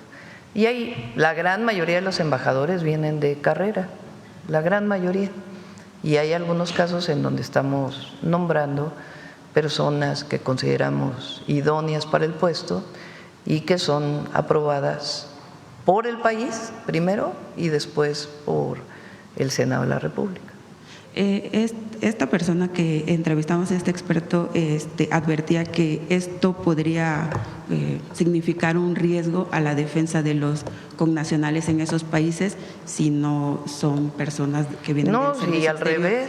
O sea, primero están reconocidos en el marco de la ley de aquí y reconocidos allá. Segundo, hicimos un cambio muy importante en los consulados porque había muchos cónsules que pensaban que su trabajo era la parafernalia de la diplomacia. en un momento en donde nuestros connacionales los necesitaban. Nos reunimos, les pedimos que participaran activamente dentro del marco de la ley y del respeto a la política de Estados Unidos, pero en la defensa de las y los mexicanos allá. Y teníamos quejas y quejas y quejas. Todavía hay algunas, pero ya son menos. Entonces tomé la decisión de que fueran personas con sensibilidad, que fueran capacitadas y que tuvieran la sensibilidad con la gente. Les pedimos un día ciudadano, de tal manera que ellos mismos abrieran las puertas, atendieran de manera personal a las y los paisanos, y muchos pues no quisieron seguir esta orientación. Entonces, en el marco de la ley todo decidimos hacer estas sustituciones, pero no estamos violando ninguna ley y es para beneficio de las paisanas y los paisanos allá que están viviendo momentos difíciles. ¿Usted ha visto entonces un cambio teniendo a estos perfiles políticos? Tenemos indicadores que se revisan cada semana. Había indicadores antes, pero ahora hay una plataforma especial con los indicadores de cuánta gente se recibe. Hay personas de la agencia digital que van a los consulados a hablar con nuestros paisanos y paisanas que tienen acceso a los consulados, a preguntarles cómo los recibieron, si los están atendiendo bien. Y hay indicadores que nos están diciendo permanentemente cómo van mejorando los consulados en Estados Unidos. Gracias, presidenta. Sí. A ver, ¿quién más? A ver, vamos acá y luego acá, que la compañera. Buenos días, presidenta. Buenos días al Gabinete de Seguridad. Vicente Serrano, conductor de Sin Censura. Si me permite, dos temas precisamente sobre migración. Hay una deuda histórica con los braceros, presidenta, y creo que no se ha logrado solucionar esta situación. Baldomero Capiz, que es uno de los líderes históricos, me lo comentaba hace unos días y me preguntaba si existía la posibilidad de una vez por todas ver si se les puede saldar esta deuda a los cada vez menos, porque están desafortunadamente muriendo braceros, presidenta. Lo revisamos. Me han buscado en varios de los eventos que hemos tenido y se lo encargué a Relaciones Exteriores, a ver si Gobernación nos puede ayudar también, para ver cómo podemos ayudarles. Precisamente hace unos días en Relaciones Exteriores el canciller encabezó una conferencia, pero no se respondieron algunas de las preguntas que le he hecho aquí, presidenta. ¿Cuántos casos se tienen documentados de abusos de derechos humanos para nuestros paisanos? Sobre todo después de esta redada que vimos en la empresa Hyundai, veíamos que las autoridades encadenaron a los detenidos. ¿Ya le informaron cuántos casos de abuso de derechos humanos existen? Y se lo pregunto porque continúa este clamor de que se haga algo contra el actuar de las autoridades de inmigración encapuchados. Ya veíamos casos también en Chicago y sigue esta tendencia de que son no identificables estos personajes. Presidenta, ¿qué le han informado? Se lo pregunté al canciller, pero creo que no ha quedado El procedimiento contundente. es el siguiente, porque hay que, digamos, seguir las reglas internacionales. Además de todas las notas diplomáticas que podemos hacer y lo que podemos expresar en las reuniones que se tienen, si hay una violación a derechos humanos, la persona que vivió, la víctima, es quien tiene que presentar la denuncia. Se les apoya con los abogados para que sigan el caso en los Estados Unidos en donde se presente esta denuncia. Ese es el procedimiento que se debe seguir, además de todos los procedimientos diplomáticos que existen desde Cancillería o desde los propios consulados. En estos casos, en el último caso hubo 23 mexicanos, 13 de ellos aceptaron el apoyo consular. Si ellos toman la decisión de presentar una denuncia por violación de derechos humanos, se les apoya en todo lo que se necesita. Pero tiene que ser una decisión de ellos, de presentar la denuncia, y reciben todo el apoyo consular y de contratación de el bufete de abogados especializado en estos temas. Si me permiten en otros temas, ¿percibe usted una campaña como tal para tratar de denostar a las Fuerzas Armadas, a las autoridades por el caso de Huachicol? Se lo pregunto por lo que mencionaba que son las instituciones más confiables. Se ha dicho que no por unos cuantos se puede o se debería juzgar a todos, a la institución completa, pero sí veo una intención de medios y de comentócratas, como les llama usted. ¿Cuál reflexión le podría dejar a esa gente que le sigue dando la confianza a la Marina, al Ejército, a la Guardia Nacional, Presidenta? Porque pareciera que buscan que la gente no tenga en quién confiar. Y la gente no puede ir por la vida sin confiar en la autoridad. ¿Qué reflexión como la guía moral y ética de este proceso de transformación dejaría, Presidenta? Primero, la oposición y algunos medios y algunos comentócratas van a criticar lo que sea y van a aprovechar cualquier situación para denostar. Pero el pueblo es muy inteligente, la gente es muy inteligente. La Secretaría de Marina y después el Ejército tienen las mayores calificaciones de reconocimiento de cualquier institución y lo van a seguir teniendo. El que se haya actuado contra un elemento o algunos elementos que cometieron estas irregularidades fortalece a la institución, la fortalece. Porque hay un reconocimiento de que ahí donde hay alguien que no está cumpliendo ni con los valores militares, ni con los valores éticos ni morales, y no está cumpliendo con la ley, pues hay consecuencias. Eso fortalece a las instituciones siempre. Y la gente lo sabe. Y la gente reconoce pues que se actúe cuando se encuentra un caso de corrupción. Ahora, ayer estaba viendo las redes un ratito, porque la verdad, que en contra de la Marina son los mismos que apapachaban a García Luna, ¿no? Que en vez de decir qué bueno que se actuó, qué bueno que la institución está actuando, qué bueno que hay un caso como este y hay actuación. No, ya es buscar denostar. Igual que a la administración pasada, al presidente López Obrador, que ese también tiene ganado el corazón del pueblo. Ese, por más que le digan lo que le quieran decir, eso no va a cambiar la opinión de la gente. Porque la gente sabe que si hubo programas de bienestar, que si hubo obras públicas estratégicas como el Tren Maya, el Interoceánico, la refinería, el AIFA, pues fue porque se sacó dinero de la corrupción y de los privilegios para ponerlos al servicio del pueblo. Eso no va a cambiar en la imagen del presidente López Obrador, ni de su gobierno, ni de la Marina, ni del Ejército, ni de la Guardia Nacional. Y al revés, nosotros consideramos que ahí donde se encuentra un caso con pruebas, porque también hay todos estos, y el otro, ¿dónde está la prueba?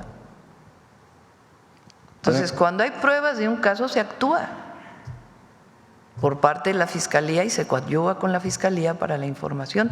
Fue el caso en este particular lamentable situación, porque es lamentable que ocurra que una persona, servidor público, se corrompa. Hubo apoyo de Marina, apoyo para poder llegar a las últimas consecuencias. Entonces, van a seguir diciendo. E increíblemente, el apoyo popular al movimiento es mayor,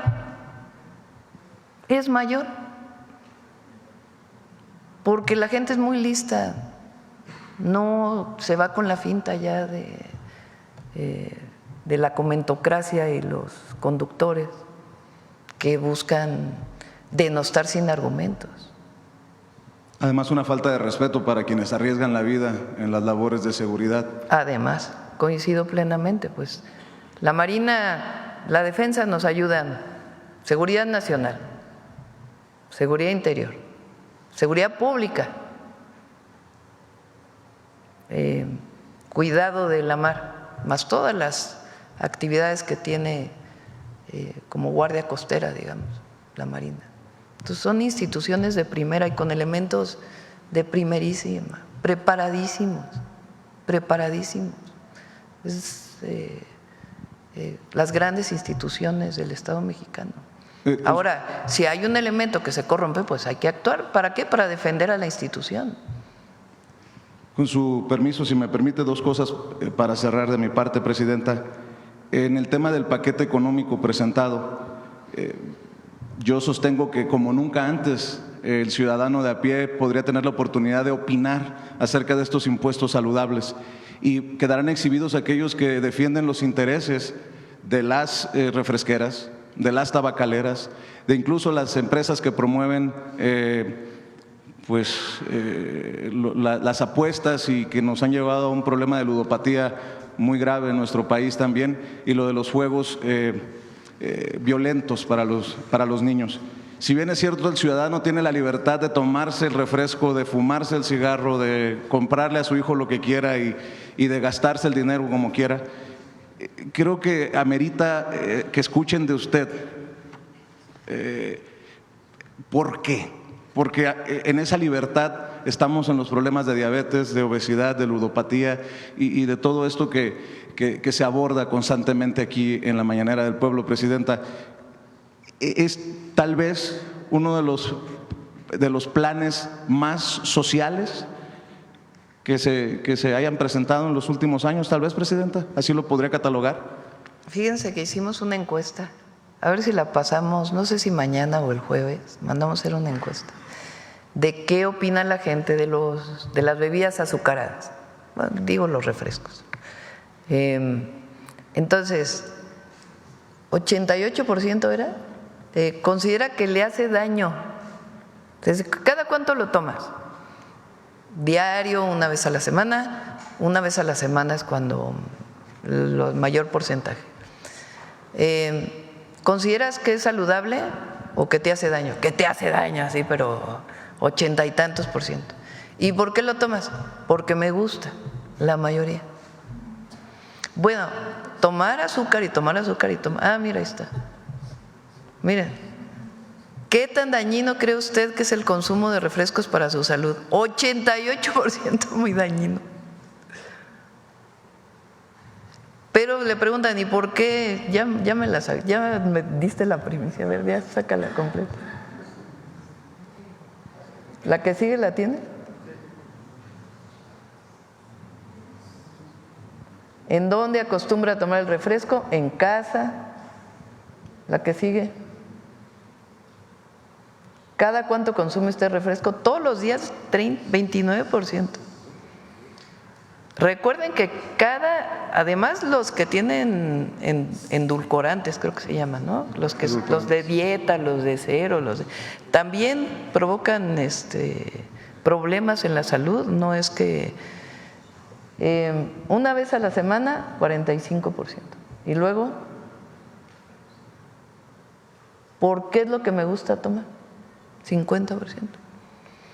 Bueno, estar tomando bebidas de estas, pues también tiene cierta adicción al azúcar. Pero lo que más me llama la atención es que la gente, hasta ahí déjalo ya, después presentamos la otra parte, sabe que le hace daño. Entonces, pues es muy importante que se haga el esfuerzo. Y además, todo lo que se vaya a recaudar va precisamente para atender las enfermedades que tienen que ver con el abuso. Viene el jueves, yo creo, Secretaría de Salud, porque con varios de los miembros de la Secretaría de Salud porque muchas de las empresas que venden bebidas azucaradas dicen que no hay pruebas de que tenga efectos en la salud y se van a presentar pues todos los estudios. Entonces es muy poco realmente, pero sí es una señal, una visión de decir, a ver, pues entre todos hay que cuidarnos, ¿no? Porque ayer me presentaban en la reunión de salud la cantidad de personas que tienen daños renales, que está muy asociado al uso excesivo del azúcar. Entonces, y todo lo que se tiene que hacer para poder tener salas de hemodinamia, en fin, todo lo que significa el daño renal. Lo importante que debe ser ampliar el trasplante de riñón, en fin, estamos trabajando en todo eso. Entonces, bueno, fue principalmente una decisión de Secretaría de Salud. Y si me permite, para el fiscal general de la República, Presidenta, la actualización del caso Israel Vallarta y este recurso que se presentó por su libertad, ¿en qué va, fiscal? Algunos de los que hemos seguido este caso puntualmente hemos considerado, con mucho respeto, fiscal, que hay una falta de voluntad para aceptar que se ha equivocado la autoridad con este recurso. Y yo le preguntaría, si no procede, si no llega a algo este amparo, ¿habrá una disculpa por parte de la Fiscalía a Israel Vallarta?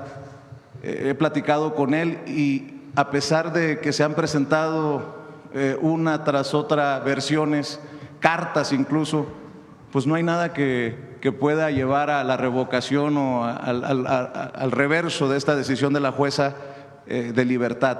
¿Qué nos puede decir al respecto, fiscal? Mire, yo quisiera repetirle lo que ya he expresado con toda claridad. Nosotros tenemos la visión de que la persecución del delito y la defensa de las víctimas es fundamental en cualquier caso de carácter federal. En este asunto, y lo dije con mucha claridad y lo repito, nosotros tenemos la obligación de la defensa de las víctimas. En eso no es materia de un amparo, es materia de un recurso a la primera instancia. En ese recurso, la Fiscalía va a dar a conocer públicamente cuáles son los criterios en defensa de las víctimas. Si esos criterios se van a analizar por un nuevo sistema judicial al que le tenemos confianza, los resultados van a ser públicos y sobre ellos podemos hablar con mucho gusto. No me quiero adelantar porque sería tanto como hacer una defensa antes de que haya la posibilidad de que haya alguien que lo juzgue. Pero nosotros sí tenemos la convicción de que tenemos que hacer la defensa de las víctimas y lo hacemos siempre. Por eso una de las funciones fundamentales del Ministerio Público es ir a recurso en todos los casos, en todos sin excepción, donde las víctimas quedan en estado de indefensión. Hablando de víctimas, se ha confirmado que Israel Vallarta fue torturado. Su torturador, Cárdenas Palomino, recibió solamente 5 años o algo así de sentencia por el delito de tortura o el crimen de tortura. ¿Podría expresarme su opinión todavía con el Poder Judicial anterior, antes de que llegaran esta renovación al Poder Judicial? Parecería que una locura que alguien se pase casi 20 años de prisión esperando ser sentenciado inocente o culpable y que el torturador sea solamente sentenciado a 5 años, fiscal. Usted está hablando de un tema que es fundamental y yo creo que no hay suficiente claridad en ese caso. El Ministerio Público, tanto federal como local, tienen funciones de autoridad en el momento en que integran sus carpetas. A partir del momento que las judicializan, no hay más que una sola autoridad, una, que es la autoridad judicial. Y si la autoridad judicial permitió que un asunto estuviera durante 20 años sin sentencia, a quienes deberíamos de llamar, y por eso lo estamos haciendo en este recurso, es a la autoridad judicial para ver por qué dilató lo que tenía que haberse hecho en 2 años durante 20. Y aparentemente no hay un criterio público en el sentido de exigirle a esa autoridad y a esa juez que explique por qué mantuvieron durante 20 años un estado en los acusados como el que usted está señalando tienen todo el derecho de haber sido sentenciados en un plazo máximo de 2 años. ¿Por qué no se habla de ese aspecto que es fundamental. Y eso es lo que vamos nosotros a demostrar en este recurso que vamos a presentar. Muchas gracias, fiscal. Muchas gracias, presidenta. Sí, está bien. Buenos días a todos. Sandra Aguilar, de Grupo Informativo. Presidenta, sumaría al fortalecimiento de su gobierno el humanismo que encabeza usted en esta gira de estos 9 estados este pasado fin de semana. Es evidente que no solamente el humanismo se suma también el reconocimiento, el tema del huachicoleo ciertamente en Tamaulipas, pero también se suma el actuar de las autoridades. En ese sentido, y ante lo ocurrido en la zona sur de Tamaulipas y ante la coordinación, evidentemente con todas las instancias, ¿cuáles son las medidas nos pudieran compartir que van a implementar para que este tipo de sucesos o de hechos pues no se siga presentando? ¿A qué hecho te refieres? A lo del huachicoleo en los puertos. Bueno, pues es que se está, no solamente cuando se encuentra, pues se sigue la investigación, sino que se están poniendo muchísimas medidas de control. Les he platicado aquí que la nueva ley de Pemex relacionada con el cambio constitucional permite generar trazabilidad en la importación de combustible. Antes era muy complejo por cómo estaban las leyes. Recuerden que el presidente López Obrador quiso cambiar muchas leyes y la Corte se las echó para atrás. En este caso, con el cambio constitucional y en cambio a la ley, trabaja ya Secretaría de Energía, ya están por emitir, algunas ya se emitieron y otras están por emitirse. El objetivo es que cada litro de diésel o de gasolina que es importado se sepa a qué pipa se subió, en dónde se almacenó, de quiénes son las pipas, quién es la empresa, que tenga una identidad la pipa para que si lo para alguna autoridad se pueda saber a qué empresa corresponde, cuándo llegó, cómo llegó a la aduana, a dónde se dirige, cuál es el almacenamiento donde se va a guardar y de ese almacenamiento a qué estación de servicio o a qué empresa se va a vender. Eso se llama trazabilidad. Eso no se podía hacer con las antiguas leyes, hoy sí. Y además, todo este problema de la apertura de la importación pues vino con la reforma del 2013. Entonces, ahora pues hay muchas más medidas de control que estamos implementando y la vigilancia en aduanas que se está haciendo mucho mayor. Nos ha compartido cada 15 días, cada mes, cómo avanza esta estrategia de seguridad y llama, por supuesto, mucho la atención el tema de los centros penitenciarios. De todas estas detenciones, ¿se tiene la capacidad para poder, pues no digo almacenar, pero para poder tener y en qué condiciones? Pues recordemos que el pasado mes de julio, pues bueno, en estas cárceles de aquí de México, pues se enfrentan, pues se habla de una sobrepoblación de al menos más de 26,000 internos en lo que es territorio mexicano. Hay que recordar, ejemplo, el suceso ocurrido en el Cerezo de Tuxpan, en donde fallecieran pues nueve reos a su interior, y bueno, se anunció también en ese momento el traslado a centros penitenciarios federales. En ese sentido, Presidenta, es saber si ya existe algún plan, existe sobrepoblación, que nos confirmen, ¿verdad? Sí o no, y saber si se implementará más apertura o hay atención en ese sentido para este tema. En el caso de los penales federales hay espacio. En el caso de lo que usted mencionó de la Ciudad de México, donde hay 26,000, recordemos que hace muchos años llegó a haber hasta 40,000 internos aquí en la Ciudad de México. Entonces sí hay espacio en varias entidades federativas, sí hay algunos estados que tienen más problema de sobrepoblación que otros, como Estado de México, que sí tiene un problema de sobrepoblación, que ya están trabajando en ello, y también nosotros muchas veces ayudamos a traslados a centros penitenciarios federales de delincuentes de alto impacto. ¿Y en qué condiciones se encuentran, secretario, los centros penitenciarios? ¿Están en buenas condiciones para pues atender a la población que llega ahí? del sistema penitenciario federal están en buenas condiciones y obviamente pues está trabajando para mejorar. Gracias, secretario. Finalmente, presidenta. Recuerda que hay centros penitenciarios estatales y hay federales. Hay algunos centros penitenciarios estatales que requieren mucho más apoyo, incluso los gobernadores en algunos casos están haciendo obras importantes para mejorarlos y nosotros apoyamos ahí donde se puede.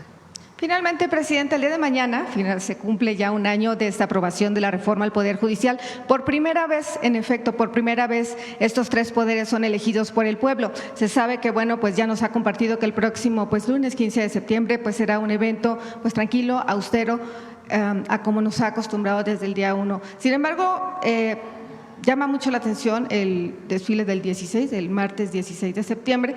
Es importante, ¿no?, que estén todos los poderes juntos en este sí, los vamos a invitar.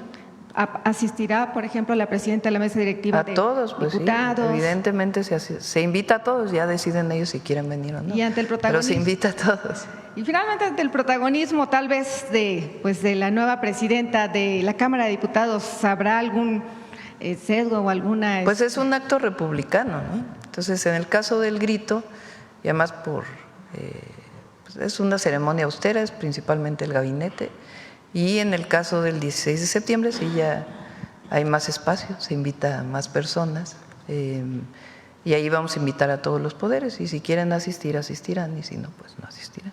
Pues bueno, seguimos en la gira, solamente compartirle y agradecerle por parte de personas el 13 de septiembre también, el día de la conmemoración de los niños héroes, también se invita a todos los poderes.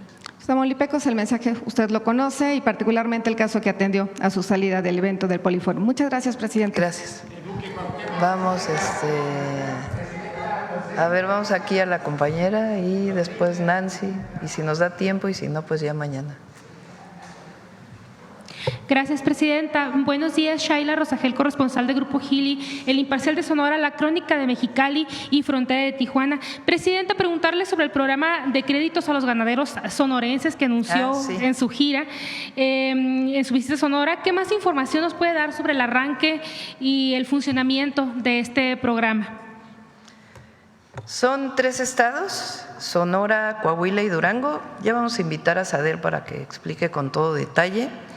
Esencialmente es una solicitud que ellos tenían desde hace mucho tiempo, que en vez de exportar se produzca en México.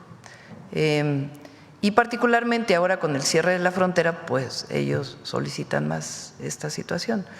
Entonces es un apoyo de 2.181 millones de pesos. Una parte es apoyo, se llama fondo perdido, digamos, inversión directa del Gobierno de México, son alrededor de 600 millones, si mal no me acuerdo. Otra parte es de los estados, otra parte son créditos para engorda y otra parte ya para la construcción de los centros integrales de producción. ¿Cuándo arrancará ya el programa? Ya, queremos que la entrega de créditos empiece la próxima semana, en eso estamos. Perfecto. Presidenta, y también preguntarle si hay algún tiempo estimado para la reapertura de la frontera, a la exportación de ganado. De origen, la Secretaría de Agricultura de Estados Unidos planteó en noviembre, pero está trabajando Sader con ellos o con ella, porque es mujer la secretaria, para que pueda ser antes. Entonces, se está trabajando en ello. Gracias, presidenta. En otro tema de Baja California, en el Ayuntamiento de Ensenada, que encabeza la alcaldesa Claudia Gatón, la directora del Bienestar denunció ante la sindicatura a otros funcionarios municipales por presuntamente presentar y aprobar un listado de obras para el ramo 33 que no cumplen con los lineamientos del programa. ¿Cuál sería el proceder de las autoridades federales considerando que se trata de recursos federales aplicables a obras encaminadas a mejorar las condiciones de los más desfavorecidos? Pues puede presentar ante Anticorrupción y Buen Gobierno y de ahí se puede dar vista a la Auditoría Superior para que hagan su propia auditoría. ¿Ya le habían comentado sobre este caso, presidente? Le preguntamos a Raquel a ver dónde va el caso. Muchas gracias. Gracias. Gracias, presidenta. Buenos días a todas y a todos. Nancy Flores, de la revista Contralínea. Presidenta, en este esfuerzo que están haciendo por combatir el huachicol y también el huachicol fiscal, a nosotros nos gustaría preguntarles sobre otras líneas de investigación.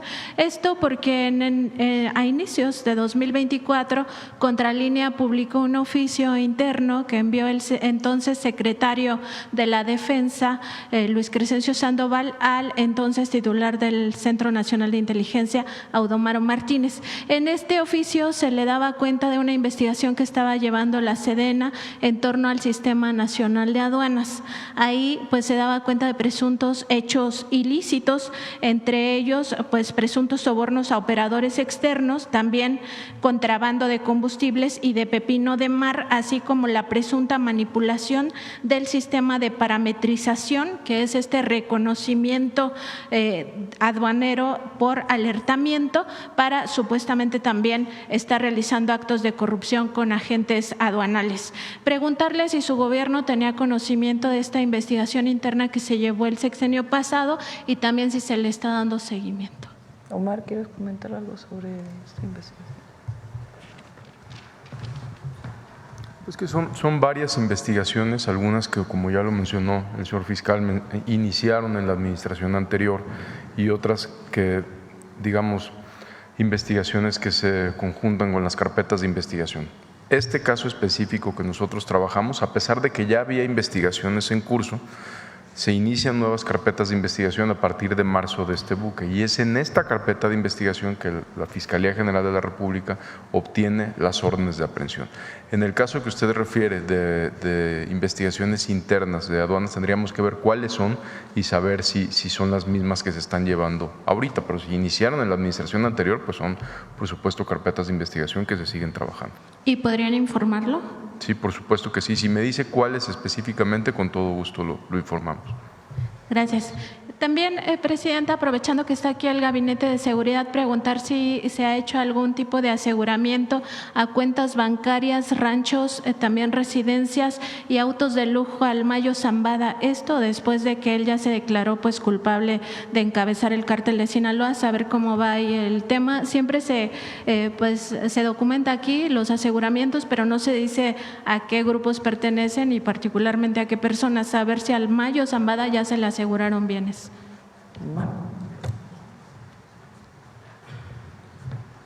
Se han asegurado, recientemente desde que se declaró culpable a la fecha, no, ha habido ya aseguramientos a sus cuentas y bienes que con gusto pedimos que la Unidad de Inteligencia Financiera informe. Gracias. También, Presidente, en Contralínea, nos dimos a la tarea de rastrear estas listas de los pensionados millonarios, tanto de Pemex como de Luz y Fuerza del Centro, ya las dimos a conocer. En el caso de Pemex, llama la atención que en estos pensionados millonarios estén algunos que cometieron o que presuntamente están vinculados a casos de corrupción, como el caso Odebrecht, también la estafa maestra. Algunos otros fueron señalados en su momento de estar dando contratos de manera presuntamente irregular.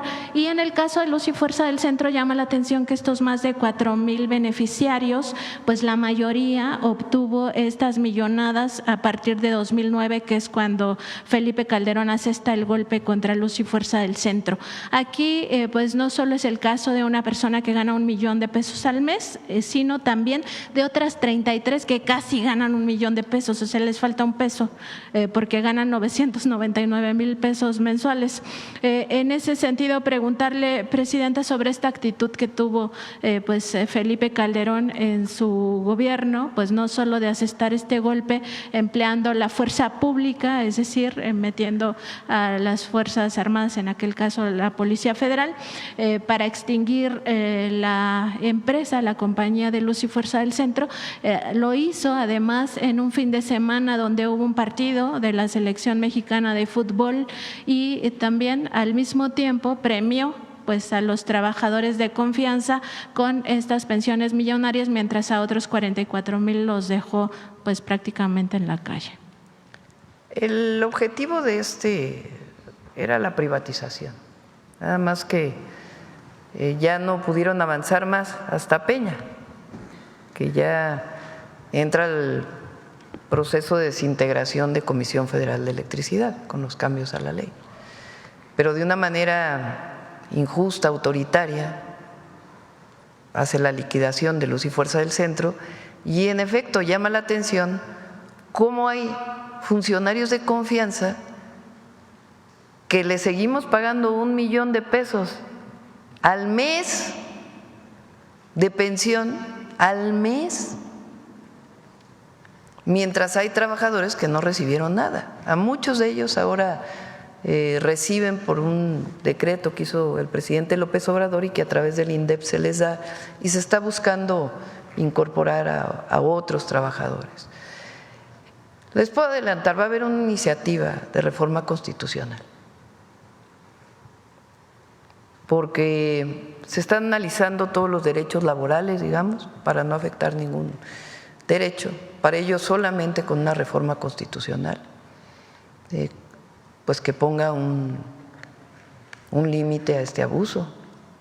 O sea, ¿cómo es que una persona que trabajó por un tiempo, ni siquiera algunos pocos años en Pemex, y reciben 400,000 pesos mensuales? ¿O cómo es que los de Luz y Fuerza trabajaron y reciben $1 millón? Pues esos recursos tienen que ir a la gente. Nadie dice que se reduzca a pensiones justas. Entonces va a haber una reforma constitucional, se los adelanto, y se va a presentar en este periodo. Gracias, presidenta. Por último, preguntarle, hay un caso de una joven que regresó a México después de estudiar y trabajar en el extranjero. Parte de su equipaje lo trasladó vía correo.